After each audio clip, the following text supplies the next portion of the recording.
Olá, queridos ouvintes e telespectadores. O meu nome é Denise e eu sou o host deste episódio. E hoje nós vamos falar especialmente para você, adolescente, sobre passagem ao ato. Então, para você que não sabe o que exatamente é isso, fique aqui conosco e eu espero que essa mensagem seja proveitosa para você, para seus amigos, para os seus primos e para todo mundo que você achar que deve ouvir o nosso recado de hoje. Fazendo aqui uma introdução rapidamente, de um jeito breve, Freud, lá no começo da psicanálise, ele afirmou que ele estaria ferindo e acho que questionando a onipotência da humanidade quando ele afirmou que o homem não é senhor em sua própria casa. Ou seja, tem uma parte de nós, essa inconsciente, que a gente pouco sabe, muito desconhece, mas que sim, ele nos controla. E eu, essa aqui que vos fala, descobriu que parte da sua onipotência também estava sendo questionada quando fui tirar a carta e descobri que tem, tipo, zero coordenação motora. Tipo, negação total. E para isso, já que eu sou inábil nessa tarefa, eu vou pedir aqui ajuda da minha ajudante de palco para ela me ajudar aqui com a introdução de hoje para um bem-vindo diferente para o nosso. Agora a Esté vai me ajudar a fazer aqui o nosso convite, que é: sejam bem-vindos ao meu, ao seu e ao nosso Umbrella Cast. Então, sejam bem-vindos agora oficialmente ao nosso episódio número 5, Passagem ao Ato. Passagem ao ato, em termos didáticos, digamos assim, de um jeito mais fácil de explicar, é quando eu tenho, então, um afeto, um sofrimento, algumas emoções que estão ali transbordando e que não encontram um caminho, uma alternativa de simbolização e acabam transbordando. É como se fosse um copinho de água que vai enchendo e não encontrando uma fissura, um buraquinho para aliviar essa pressão, essa água, ele chega no seu topo e transborda. Então, isso é passagem ao ato. Então, para a gente fazer uma metáfora interessante para explicar ainda mais sobre esse conceito, eu resolvi trazer aqui uma brincadeira com vocês. Nesse lugar aqui, para mim é muito confortável estar nesse lugar. Então, se eu pudesse, ficava aqui 2 horas só trocando ideia, entretendo, perguntando, entrevistando. Então, esse lugar é muito, digamos, não é natural, porque tive um caminho aí de percurso que me deixa confortável hoje para ocupá-lo, mas é um espaço, digamos, gostosinho. Então, eu ficaria aqui de boa. Mas, como isso não vai acontecer, e não pode acontecer, né? Eu vou aqui ativar o meu alarme. Vamos aqui encontrar. Vamos colocar aqui uma meia hora. Pra gente trocar essa ideia. Tá. Hoje a gente não vai ter o galo, mas a gente vai ter o alarme. Quem sabe da história do galo é alguém que está conosco desde o primeiro episódio. Se você não sabe, está perdendo. E aí você me pergunta, né, Denise, o que tem a ver passagem ao ato com o alarme do celular? Você só vai saber se ficar aqui, ó, até o final. Só no final que eu vou explicar, tá bom? Combinado? Fechou? Então vamos lá. Agora eu vou passar a fala para as minhas amigas, para as convidadas, mas antes acho que vale comentar e convidá-las até para a gente saber qual que é a expectativa, Esté. Qual que é a sua expectativa para o episódio de hoje? Bom, acho que a minha expectativa não somente para o episódio de hoje, mas o propósito do Umbrella, né, como um todo, é que através dessa comunicação a gente possa, de alguma forma, fazer uma profilaxia aí, né? Então, trazer essa nomeação das emoções, o conhecimento do que seria, então, a passagem ao ato, né? Acho que só introduzir o assunto, seja para os adolescentes, né? Para os pais ou para quem quer que seja, já é um bom motivo para a gente estar aqui e que vai fazer com que as pessoas entendam cada vez mais, né? Sobre as dores e sobre as preocupações, né? Então, a minha expectativa é trazer, comunicar e de alguma forma, também educar. Uhum. E a sua expectativa, Lu? Qual é a sua expectativa para o episódio de hoje? Eu penso que a gente está nesse espaço com troca, né? E a troca, ela vem de um saber. A gente também foi adolescente, né, em algum momento. Então, eu acho que a gente poder explicar para vocês como que a gente se sentia, né? Não vai atenuar a tua dor, não vai... a gente não está no seu lugar, né? Porque cada ser humano é único, né? Tem sua história, suas questões, mas eu acho que a gente vai tentar aqui, deixando para você recados e, ao mesmo tempo, um percurso para vocês irem exercitando o que é possível ser nesse lugar adolescente. E a gente vai também explicando para vocês aquilo que está um pouco nebuloso. Então, a gente sempre, quando a gente faz os nossos encontros aqui, a gente faz para alguém. E hoje esse encontro é para você, adolescente. Então, a gente está incorporando, vamos pensar assim, né, o teu lugar hoje. Né? A gente sabe que não é fácil e a gente quer tornar palatável. Né? A gente quer tornar esse momento para você, esse período para você, o menos complicado possível. Complexo mas eu acho que menos complicado possível, Dê. Uhum. E pegando um gancho da tua fala, e para a gente nunca perder de vista, a gente trata neste espaço de subjetividade, do singular. Então, pequeno gafanhoto, tome muito cuidado ao comparar a sua história, as suas dores, o seu sofrimento com a história do teu amigo, com o teu vizinho, com o senso comum, com as redes sociais. Então, aqui é um espaço que a gente reforça constantemente a importância, então, dessa subjetividade de uma história que é singular, particular, única e intransferível. Até para irmãos, tá? Então, não é porque aparentemente ambos tiveram a mesma educação que os afetos e a percepção é a mesma. Pelo contrário, é distinta. Cada um percorreu essa convivência, essa relação constituída de uma forma muito particular.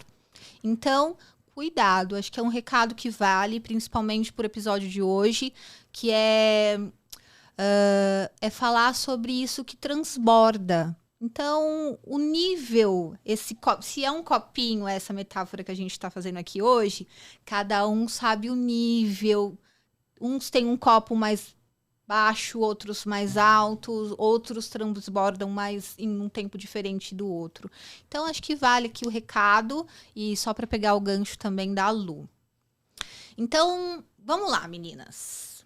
Se passagem ao ato são esses afetos que, na impossibilidade de uma simbolização, eles transbordam, e transbordam muitas vezes de formas de intensidade, agressividade, violência, seja consigo, né, com a própria pessoa que está ali em transbordamento, seja para o entorno.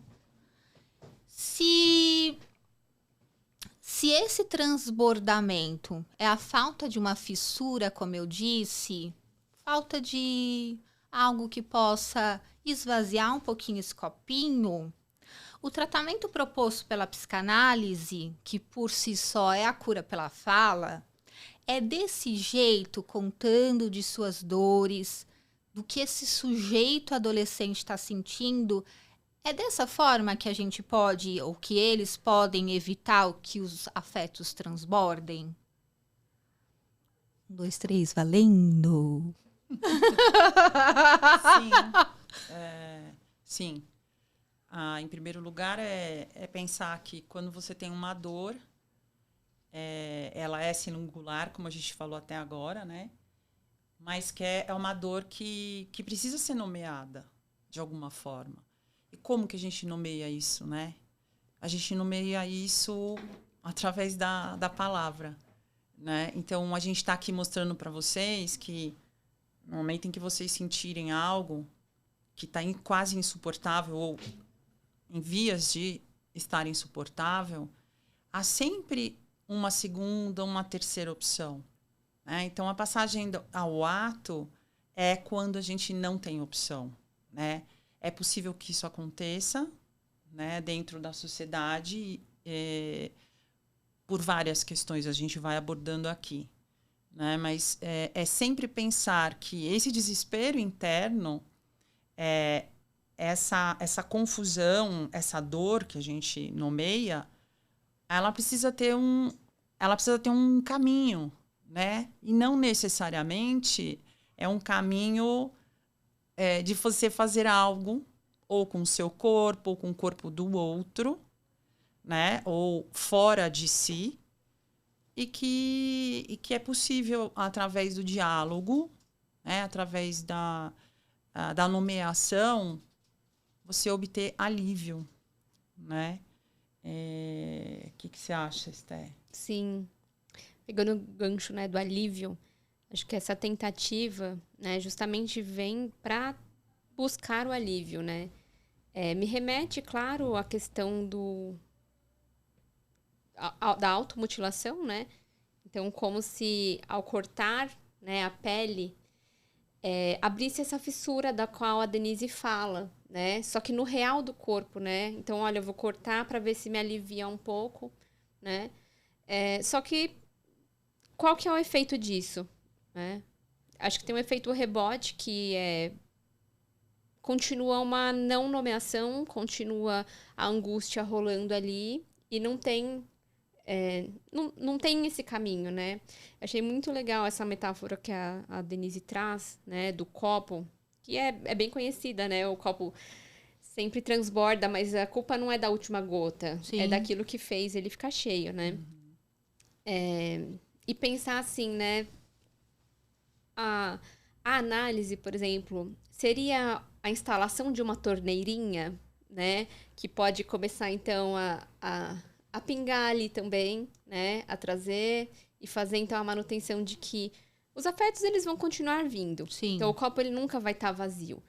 Só que agora ele vai poder fazer, então, um ciclo, né? Assim, de encheu, tem um outro lugar de ser esvaziado pela linguagem, pela fala, pela nomeação do sintoma, pela nomeação do sentimento, né? No Sim. caso, né? Sim. E para evitar, então, um sintoma, por exemplo, né? Sim, sim. Eu pensei também, só que me ocorreu aqui, é como se você tivesse com uma panela quente e tivesse que pegar essa panela quente com as mãos. Vai queimar muito, vai doer muito.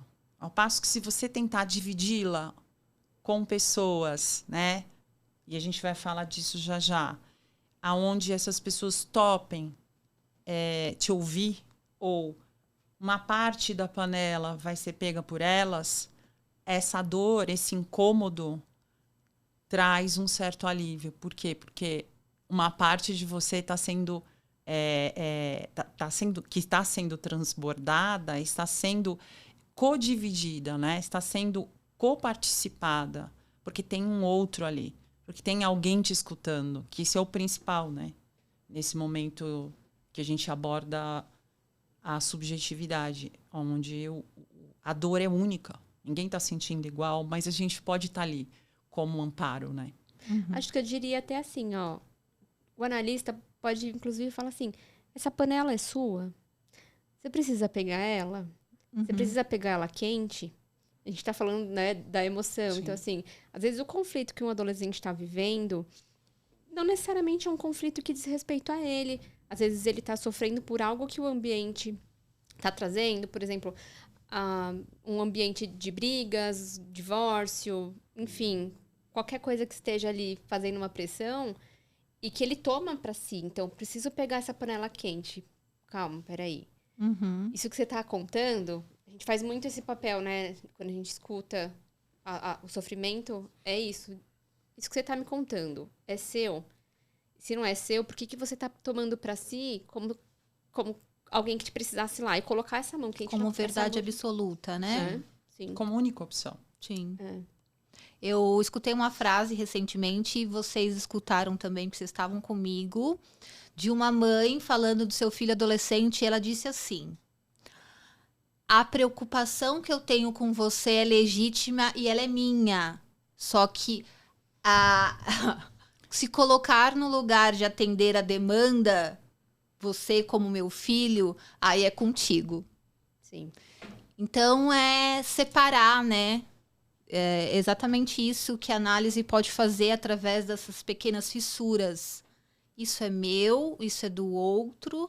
Que lugar que eu quero ocupar naquela relação? Que lugar que eu quero... que tipo de relação que eu quero estabelecer com o outro? É legal, não é? Tá bacana, não tá? Porque angústia, ou melhor, a ansiedade, ela é inerente da condição humana de existência. Então, não é porque você hoje é adolescente e amanhã você vai ser adulto que você vai deixar de ter ansiedade. Deixa eu te dizer aqui algumas condições humanas de existir, de estar nessa condição de construir coisas, né, com esses afetos que a gente sente. Então, em alguma medida, a ansiedade vai acompanhar com o seu desenvolvimento, porque ela também é inerente dessas relações, dessas trocas. Agora, o que você faz com esse sentimento, que pode ser, de fato, de muito sofrimento e angustiante, aí a gente tem outros recursos, né? Para lidar com tudo isso. E muito também com a intensidade da época em que você, adolescente, está vivendo, né? Essa ebulição de sentimentos, de ansiedade, de dúvidas, etc. e tal. Então, algumas considerações que acho que vale a gente fazer, porque no consultório a gente recebe muito, né? Sim. Eu estou... e aí... Não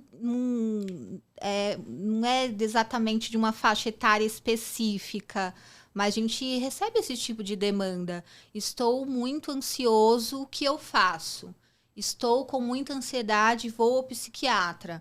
Então, vamos também sair um pouquinho do discurso comum, esse que comunga que a vida é linear e que a gente está sempre 100% feliz, para a gente considerar que o bicho humano não é assim tão previsível, do sentido de estar sempre sentindo as mesmas coisas a todo tempo e interagindo com as relações da mesma forma. Então, acho que é um ponto interessante também para a gente considerar nessa conversa que temos hoje. Sim.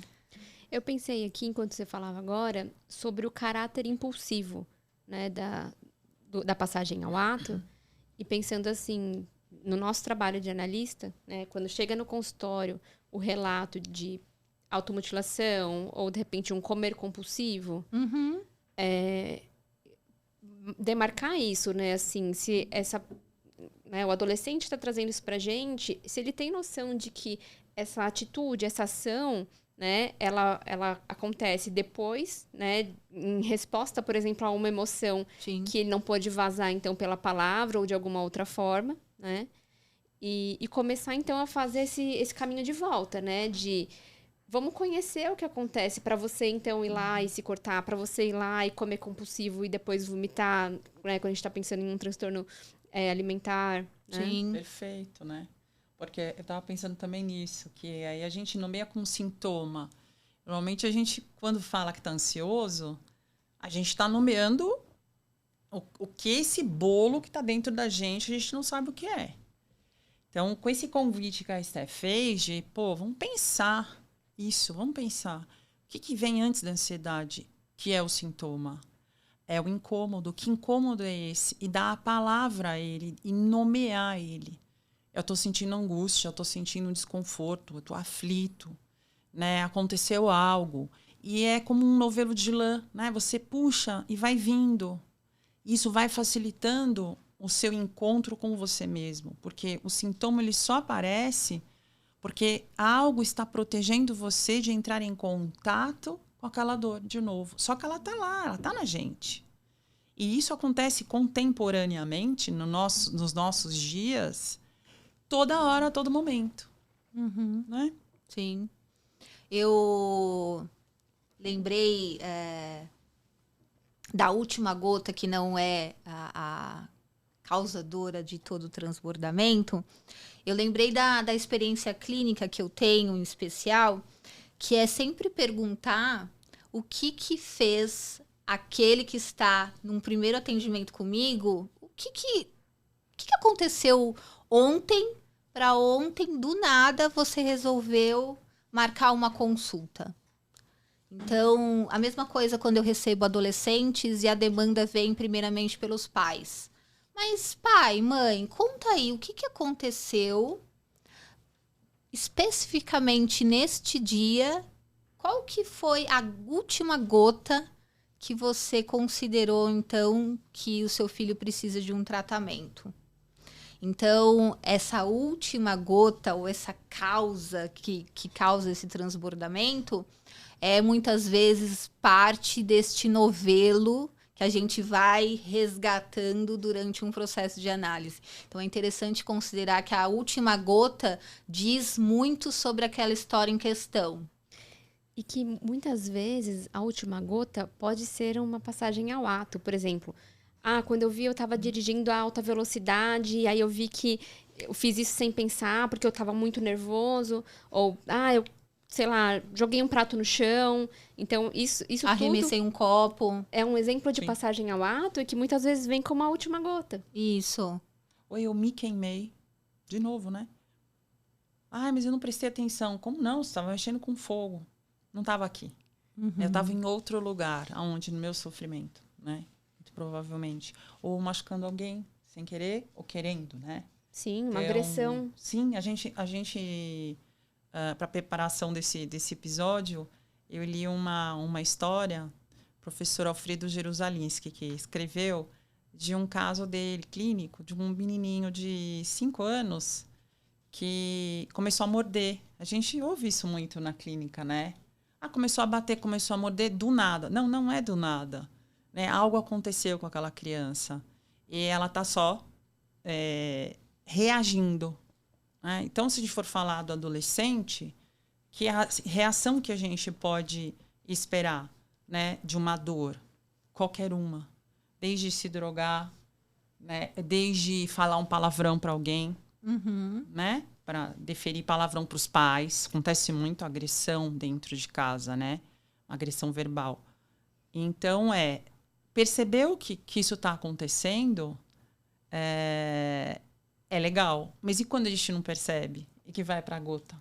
Né? A última gota é aquela que, putz, chega. Agora, né, precisa de uma intervenção. Né?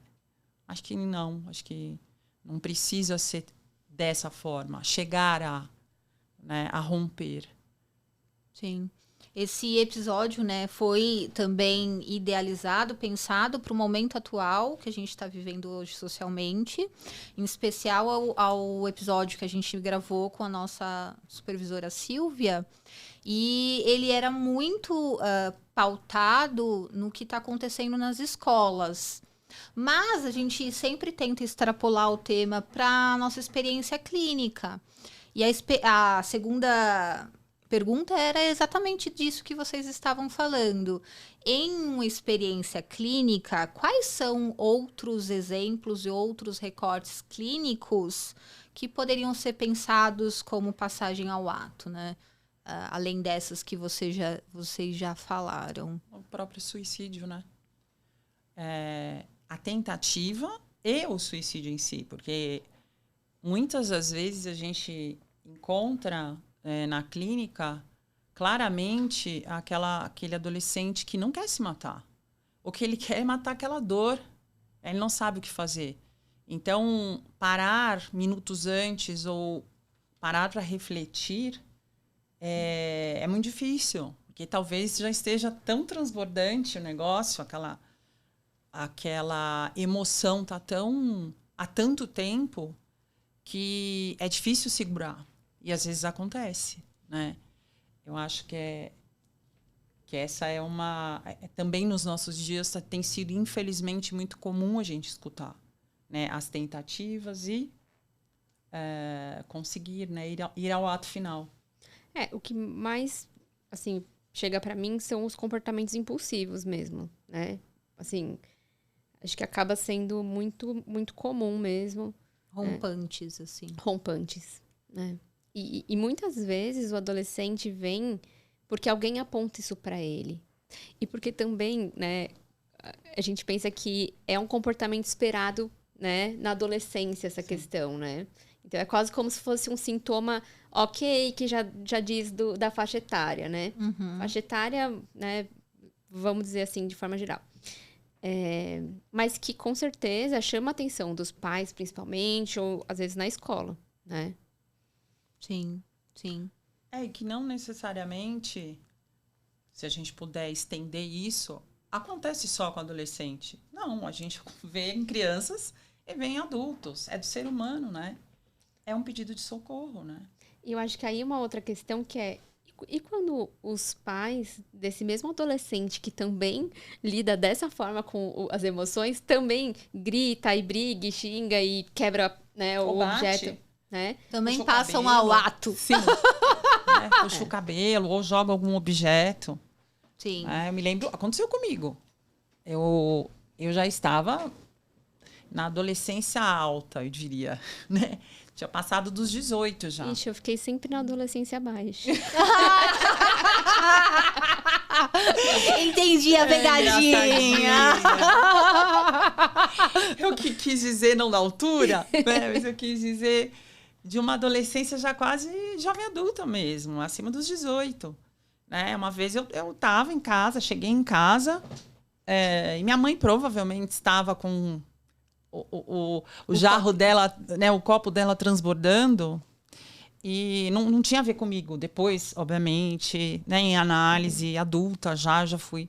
Mas foi bem traumático para mim, porque ela estava fazendo um café, e aí eu fui falar alguma coisa para ela que ela se irritou, não vou me lembrar agora, mas ela se irritou de uma forma que ela bateu a mão na cafeteira, que tinha acabado de sair o café, e jogou, e acabou caindo. Não que ela tenha jogado, mas acabou caindo café quente em mim. Nossa, foi um horror para mim. Eu virei e falei assim, você jogou café quente em mim. E aí meu pai chegou na hora, o que aconteceu? Não, eu não joguei, desculpa, eu não joguei. Mas ela vem com umas coisas, umas horas. Mas você não precisava ter feito isso. Então virou uma confusão que eu saí com trauma. Ela jogou o café em mim. E, na verdade, ela dizia, eu não joguei café. Eu simplesmente fiquei nervosa e bati. Não importa. Importa o que ficou cravado, né?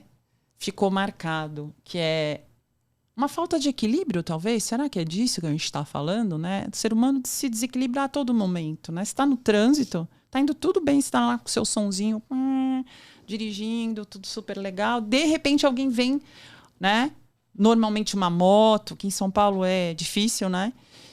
O trânsito, e te corta. E você dá aquela freada, pronto. Né? Há pessoas que não são assim, irritadiças, né? Mas há pessoas que sim. Não sei se vocês conhecem a história de uma dentista, já vai fazer lá para uns 10 anos. Eu me lembro de estar escutando isso, inclusive no trânsito, indo para o meu trabalho na época. Que ela foi fechada por uma moto e ela não se conformou com aquilo, porque quase bateu. Ela perseguiu a dupla da moto, atropelou para a moto cair e acabou matando os dois. E aí os repórteres na época falando que saiu no relatório que ela estava copiosamente desesperada, porque ela não lembra por quê, mas que ela só sentiu aquela fera dentro dela dizendo resolve a sua raiva. E ela, obviamente, depois do que aconteceu, estava totalmente arrependida e não sabe por que fez.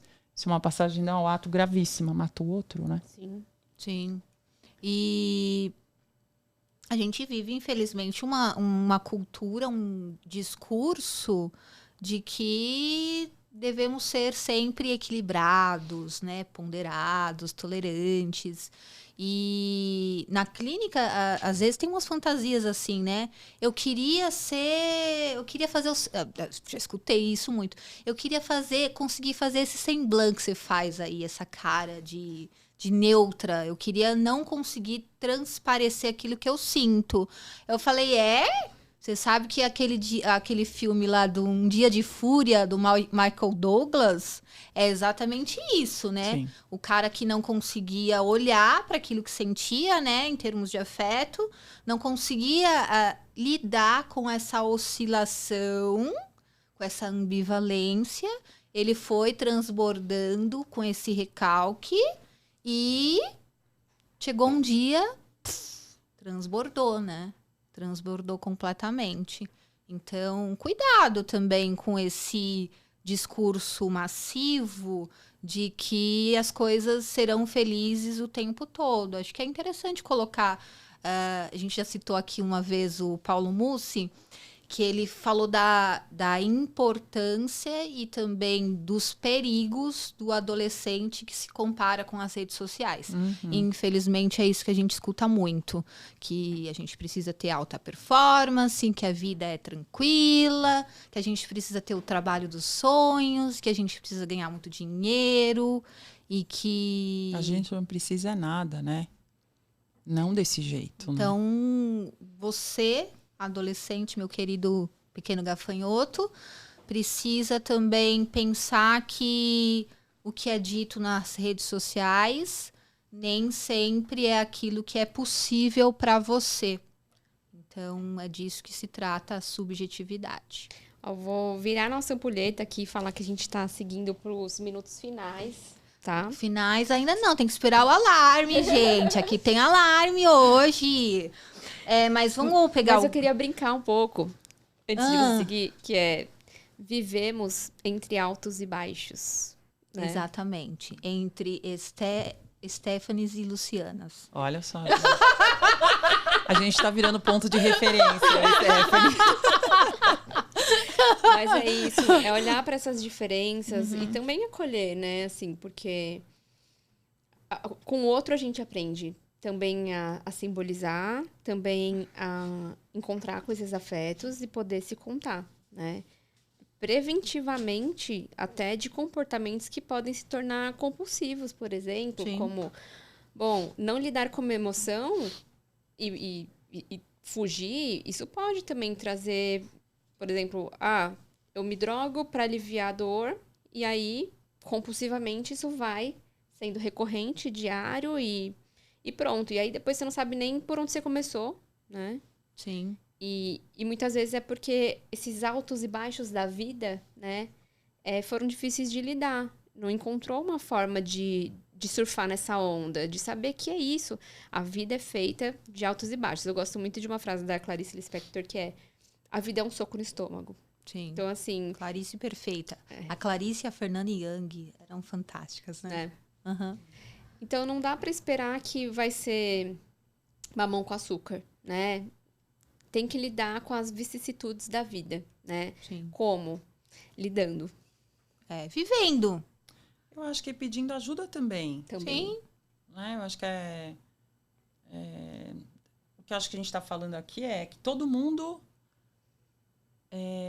acaba sendo refém de si mesmo em muitas fases das nossas vidas, né? Sim. Então, a gente vai colocando alertas aqui para que vocês prestem atenção.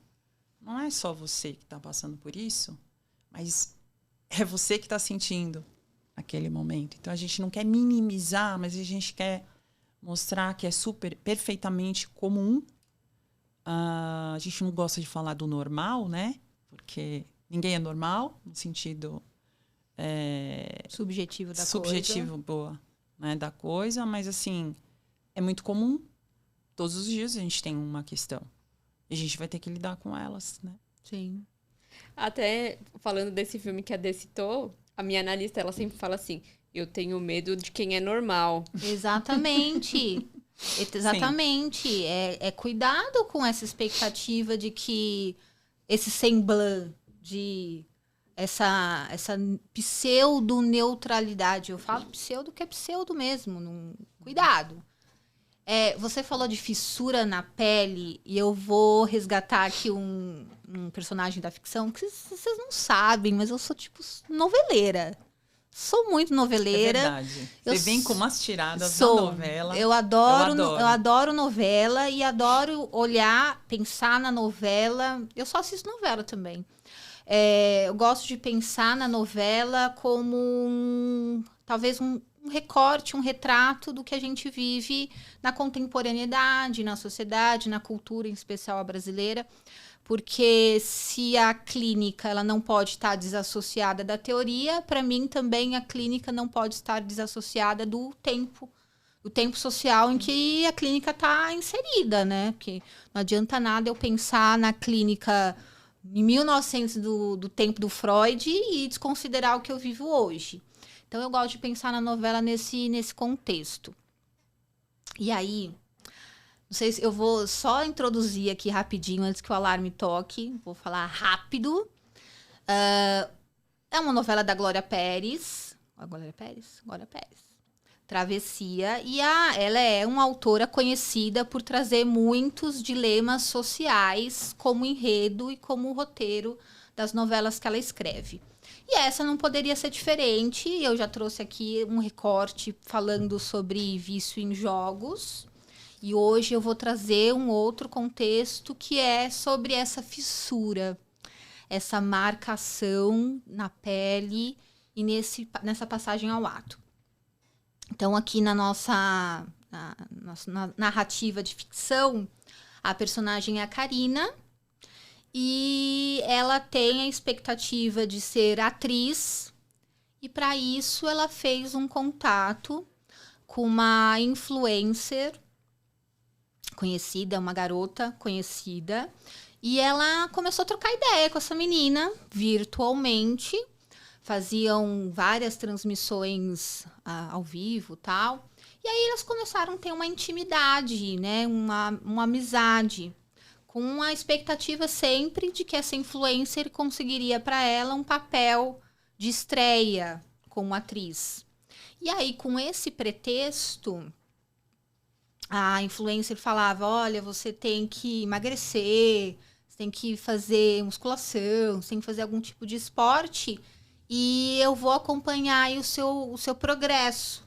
Então, me mostra as fotos do seu corpo, que eu quero ver como está o andamento dessa sua preparação. E isso foi há algum tempo. Com o passar da trama acontecendo, foi revelado que, na verdade, essa influencer que ela achava que falava, na verdade, é um pedófilo que usava um mecanismo tecnológico, tipo uma miragem, tipo um holograma. E era um espelhamento. Ele atrás, essa figura copiada eletronicamente, se fingia ser a influencer, e ele estava pedindo as fotos seminuas para essa personagem, para Karina. E aí, isso aconteceu, o público na novela ficou sabendo, ela ficou sabendo um pouco depois, foi recém-revelado, acho que tem umas 2 semanas. E aí, ela ficou sabendo, então, que aquela intimidade, que aquela amizade que ela pensou que tinha, na verdade, era um bandido, um agressor sexual. E ele a chantageou, falou, olha, tô com todas as suas fotos aqui, se você não continuar fazendo essas conversas comigo, eu vou espalhar isso para todo mundo. Então, ela ficou apavorada, pressionada com essa chantagem e ela cedeu. E ela continua a conversar com esse agressor.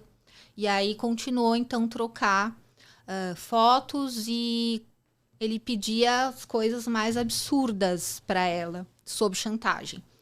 E ela não contou pra ninguém. Não contou, não conseguiu contar pra família, não conseguiu contar pra uma amiga próxima que ela tem na escola. Por medo, Dê? Ela ficou muito melancólica. Ela pouco consegue falar. É esse sentimento que a autora está transmitindo na novela. Ela chora muito. O comportamento dela na escola mudou completamente, na família também. Os pais, os amigos e os professores perceberam então essa alteração de comportamento. E um dos professores, inclusive, falou com os pais, falou, olha, só que eles não sabem exatamente o motivo.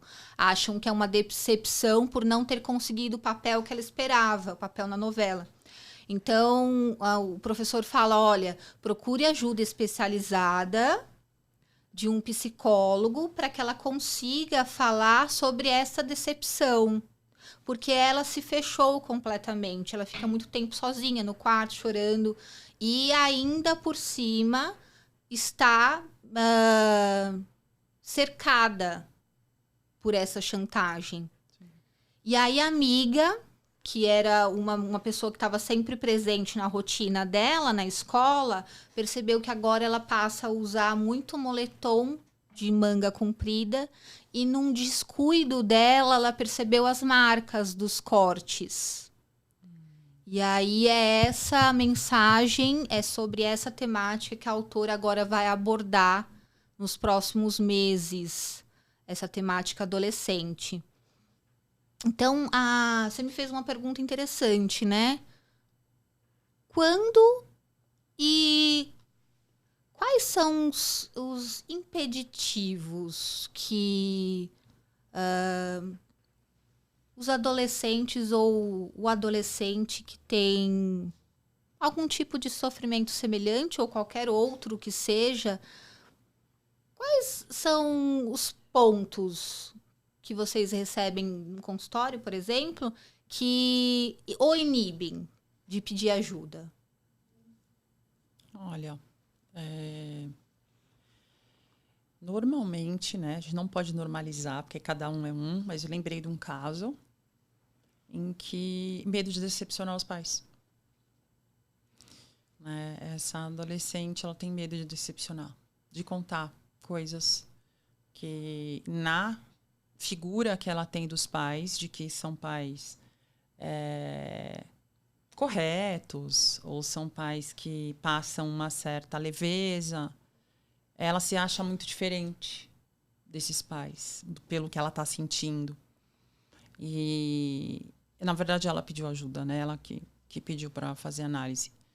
Então, você vê, sente uma questão, sente uma dor de uma diferença, talvez não consiga se espelhar, como você falou, né? Não consiga a identificação com esses pais e sofre, né?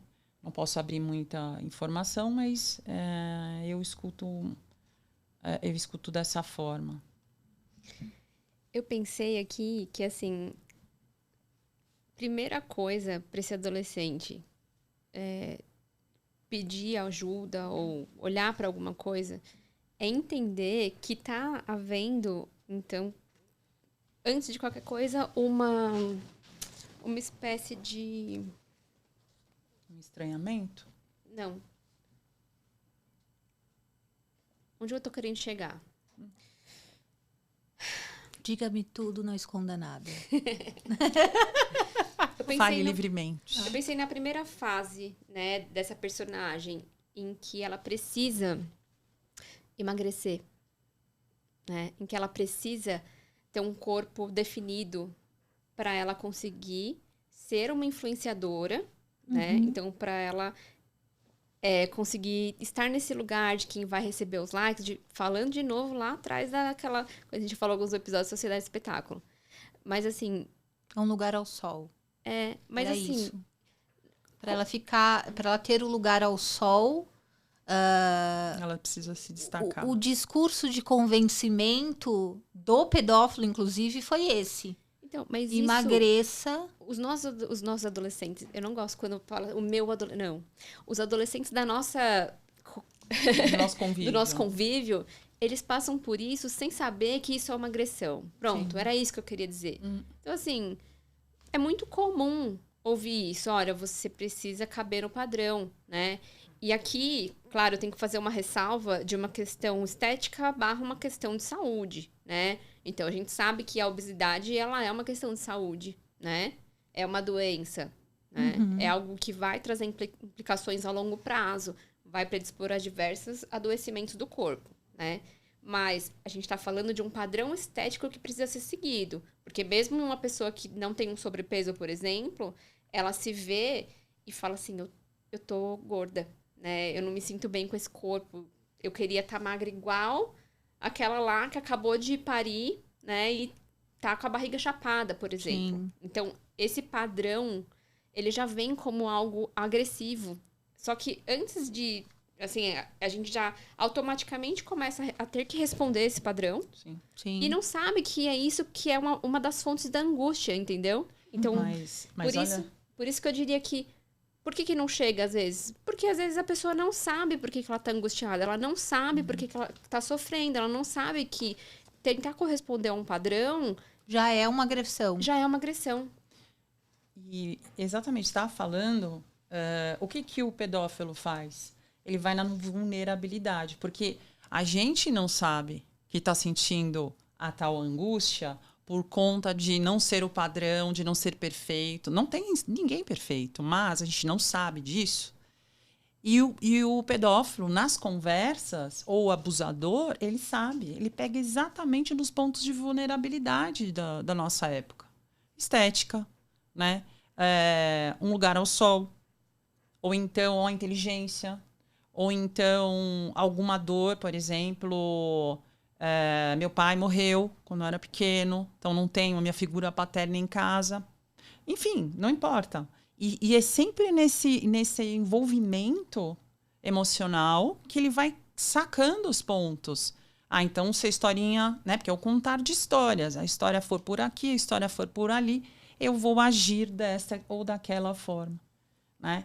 Então, acho que a gente tem que colocar isso, sim, como atenção às suas vulnerabilidades. Elas não têm que ser compartilhadas com pessoas que você não conhece ou que, né? Assim, claro, você tem seu grupo, né?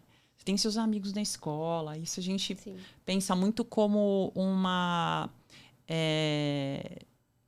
grupo ou um grupo de apoio, né? Me fugiu a palavra agora, mas é quando você tem um encontro com outras pessoas que também têm suas vulnerabilidades. E há uma troca. Essa troca é importante. É diferente quando um abusador saca, percebe e usa disso para te fazer como refém, né? Eu queria ilustrar um pouco mais ainda, assim, o que é o trabalho do analista. Diga, o que é o trabalho do analista? Então, assim, incontáveis vezes,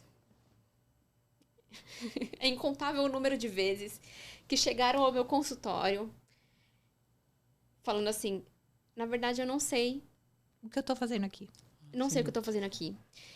Tem uma coisa que eu sinto, mas eu não sei porquê. Tá tudo bem na minha vida, tá tudo bem com os meus pais, tá tudo bem. Mas eu não sei, eu tenho vontade de chorar, né? Então, acho que começando por aí, né? Vou dar um exemplo. Tá, eu perguntaria pra essa menina se ela chegasse, né? Pro atendimento. Eu ia falar assim, mas por que você quer emagrecer? Ah, porque eu quero ser influencer. E só dá pra ser influencer se for magra? Uhum.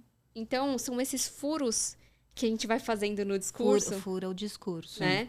Que vai, então, fazendo esvaziar esse copinho, né? Lindo furo e fissura. Olha que... Ai, tudo eu adoro a junto psicanálise, e misturado. gente. E aí, essa menina poderia, por exemplo, falar assim, é verdade, eu não preciso ser magra pra ser uma influencer. Eu vou ser eu mesma. Exato. Sabe? Então, assim, isso foi um pequeno recorte do que é o trabalho do analista e o esforço que a gente vai fazendo ali para tentar escutar, né? Da onde que vem essa angústia.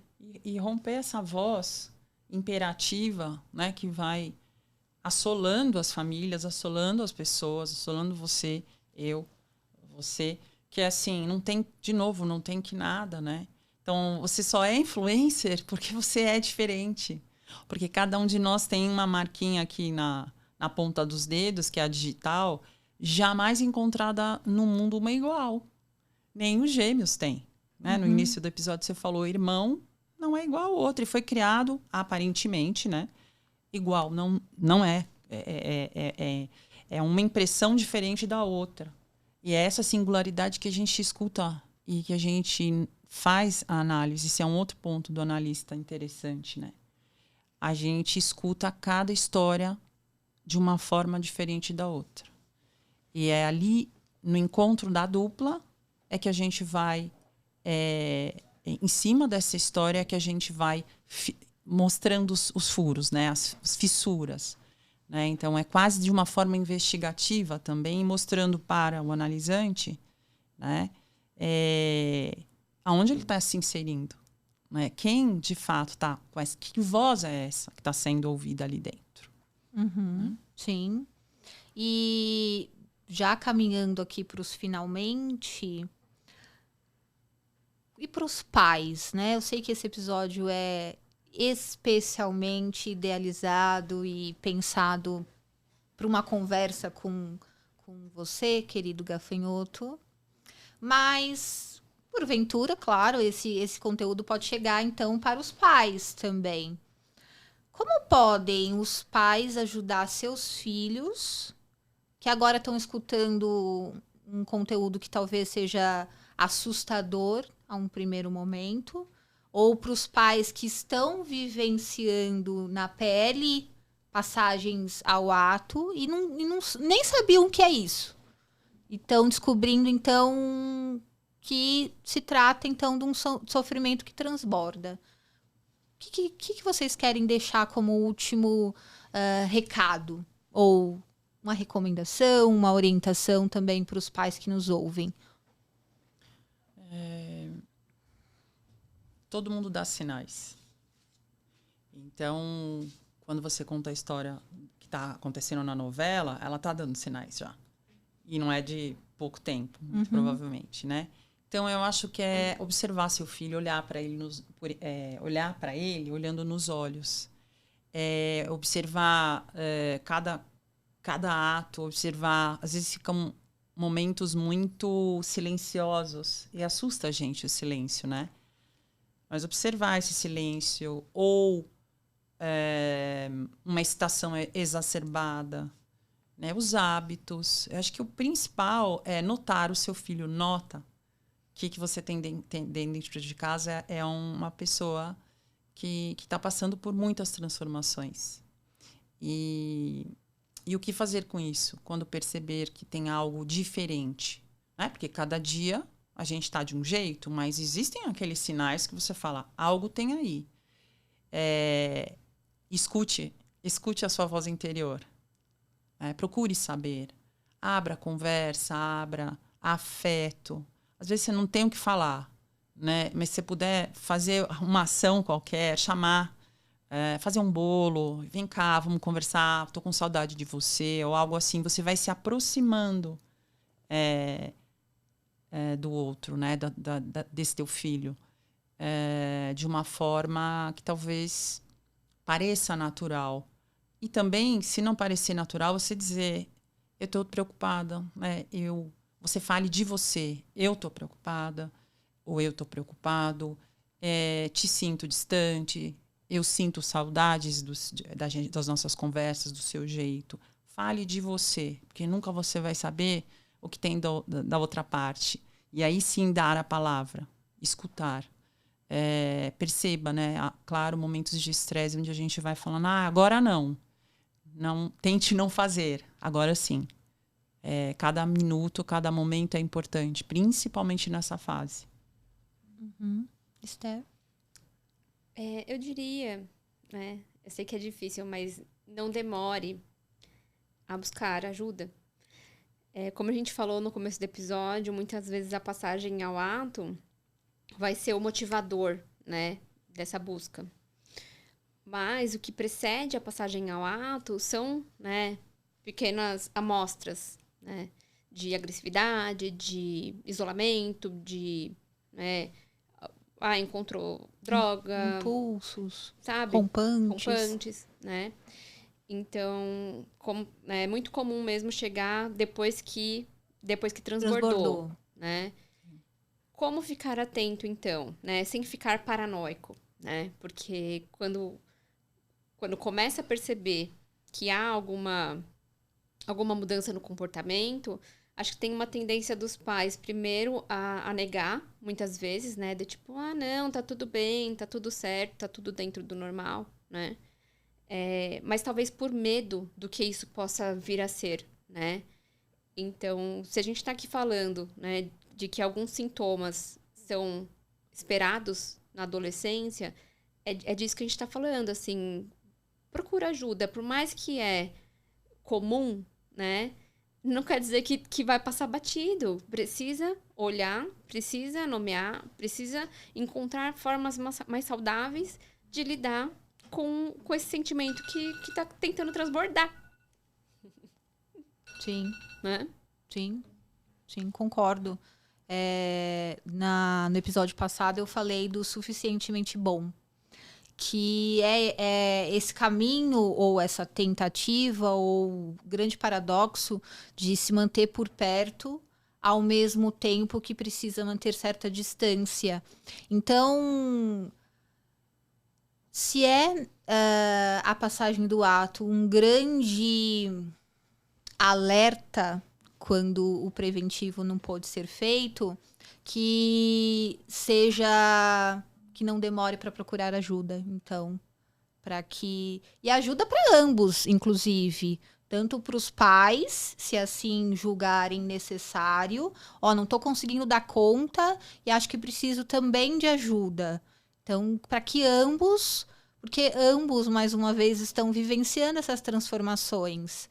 Então, que a dupla ou essa unidade parental possa recorrer à ajuda especializada para que todos consigam, então, fazer essa pequena fissura para que as coisas sejam simbolizadas de uma outra forma que não seja o ato, né? Perfeito. E eu queria falar direcionado para o adolescente. Fale. Que é assim, e se você, então, tá sentindo, né, que você não tá dando conta das suas emoções e que você nem sabe por que isso começou. Então, se você puder conversar com seus pais e falar assim, olha, eu não sei o que tá acontecendo, mas eu não tô sabendo lidar, né, com algumas emoções que eu tô tendo. Preciso de ajuda, né? Muitas vezes, muitos adolescentes chegam na clínica através dos pais. Porque pediu para vir para o psicólogo, pediu para vir para uma análise, né? Se não encontrar esse respaldo nos pais, buscar de alguma outra forma, seja na escola, né? Muitas escolas têm alguém que possa fazer esse papel de escuta, né? De nomeação, né? E eu diria, então, para não procurar na internet, por exemplo... Procurar no Google. Ou o ChatGPT. Não são psicanalistas, não são psicólogos, né? Isso, sabe? Então, pensar assim... Às vezes um amigo pode fazer uma função... Como a gente falou no episódio anterior, a mãe de um amigo, né? O líder da igreja, né? Pessoas que possam te ajudar a entender os conflitos que você está passando, né? Para reduzir, então, essa angústia, enfim. Sim. Existem também redes de atendimento. Então, tratando-se de adolescente, a gente sempre pensa que precisa de uma autorização dos pais, né? Mas, mesmo assim, mesmo que seja uma busca individual ali, que o adolescente vai procurar... Em algum momento, os pais precisam se envolver, né? Sim. Então é isso, eu queria falar diretamente para eles, porque como a Lu trouxe, esse episódio foi pensado para vocês. Ótimo. Como vocês viram, o alarme tocou.